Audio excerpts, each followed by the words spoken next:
In life, we often wonder what our purpose is or what our life's work is or what we should even do with it.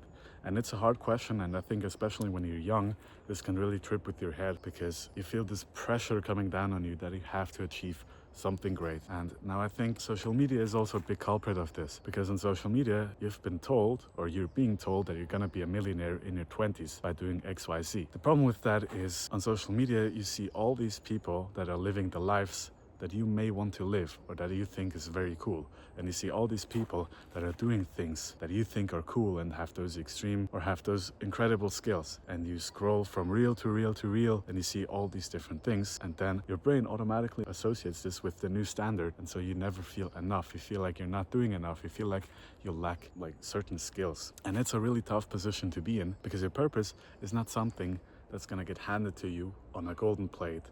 It's this $1 million answer that no one's gonna give to you. You have to understand that.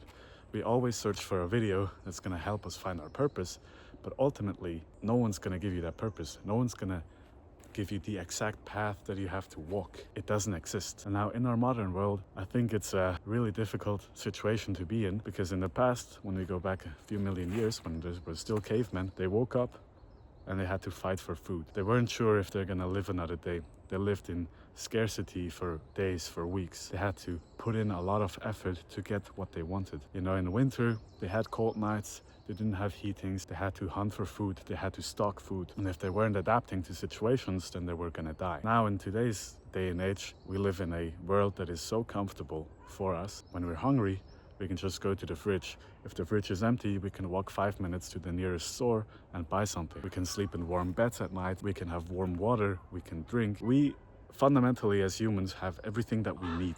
We don't need anything more. And so that's basically our purpose is stripped away from us because we live in this comfort. Now, comfort, of course, isn't a bad thing. Humans now have come to this point of being able to live great lives. And that's a good thing. You know, we should be grateful for that. That's a great thing, you know. Currently, I'm outside here and it's a little bit cold, but now I know I can go back to my warm house. And I'm super grateful for that, you know. And it's just this new standard that we live in, and our brain searches for a purpose, but it doesn't find one because everything that we want already exists in some sort of way. But I've been ruminating a lot about which path I should go, or which direction I should go in my life. What I found out is by thinking about it, this won't solve any of your issues.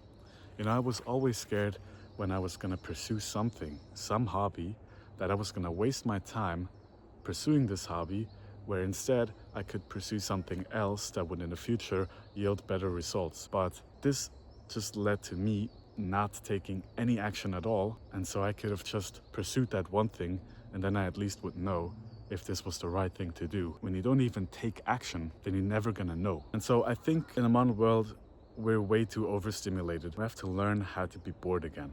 Because when we're bored, what are we gonna do? We're gonna grab our phones or we're gonna scroll on TikTok. Okay. I mean, I hear a lot of people, especially also in my age, talk about when they're working that they want to have more free time or that they want to go home. But when they go home, they're mostly just gonna scroll on their phones. And then I think about, is this really what we want to spend our lives with?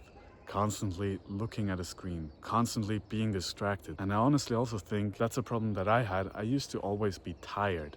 And when I'm tired, I thought about, oh, I don't really want to train today, so I was just gonna scroll on my phone. But when you think about it, if your tank is already empty because you don't have that much energy left and you're gonna scroll on TikTok, you think this is a break, but for your brain, this is no break at all because it has to consume every single piece of content subconsciously.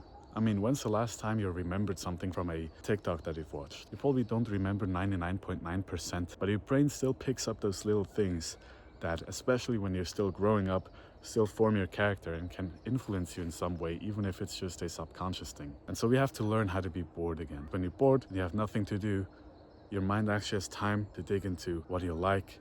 You have all these thoughts, and they're gonna be uncomfortable. And they are uncomfortable because they face you with reality of that, oh, you should do something with your life. And they give you a natural sense of kind of pressure. You're probably still young, and I'm also still young. I don't have it all figured out either. I think you should just go out there and learn new things, acquire new skills, and don't be afraid to do new things. We often also search for happiness, but that's also a dead end. Happiness will just come through your actions that you're gonna do. For example, now it's winter and everybody says, oh, I'm so excited for summer because then I'm gonna be happy again, then it's warm. Then it's summer, we still feel the same. We always have some types of struggles that we have to deal with. Those moments, they will come no matter where you are in life. If you're here or if you're here, you will have struggles. The difference is just the type of struggles that you're gonna have. Now, I truly believe that you should go out there and learn new things. Just go out there and do progress on something, because the happiest moments in my life have been when I've made progress on something, when I've learned something, when I've acquired a new skill. And this is a pretty dumb example, but a couple of years ago, I learned how to juggle.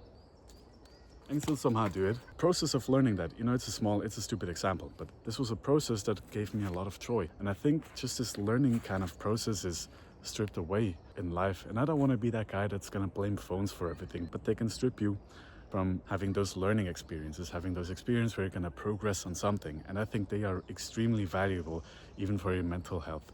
Because when you're building something, when you're building a skill, this refills your tank that we've talked about earlier, Instead of just consuming stuff, you're gonna build stuff, you're gonna learn new skills, you're gonna acquire knowledge. I think we fall into this trap where you think if we're gonna learn something, it has to be either profitable or we have to be really good at it. And if those two things aren't gonna happen instantly, then we're just gonna abandon the thing that we want to do. And that's not the right way to approach this. We have this monkey brain that tells us if you're gonna do something, it has to be profitable, it has to make money. And over the last few years, we've been brainwashed a little bit by social media. Everybody says how you can make money online. And yeah, you can make money online, but what you see on social media are just the top 5 to 1% of people making money. And I don't want to discourage you from making money online. It's a good thing. And if you put your mind to it, you can do it. But it's still just something that brainwashes you to not pursue things because you need some type of creative hobby. You need to go out there and learn new things. Appreciate the more smaller things in life. For example, it's just walking around in the snow, and the sound it makes. Because what I found is sometimes we dwell in the past, we think too much about what happened in the past, and we worry about the future. So we live in those two dimensions, but we don't truly live in the present moment. And so we have to focus on living more in the present moment, going out there, learning new things, building something up, and not just constantly consuming content, and just appreciating the small things in life. I think you should just stop worrying that much. Challenge yourself, do challenging activities, and yeah, those are just my 2 cents.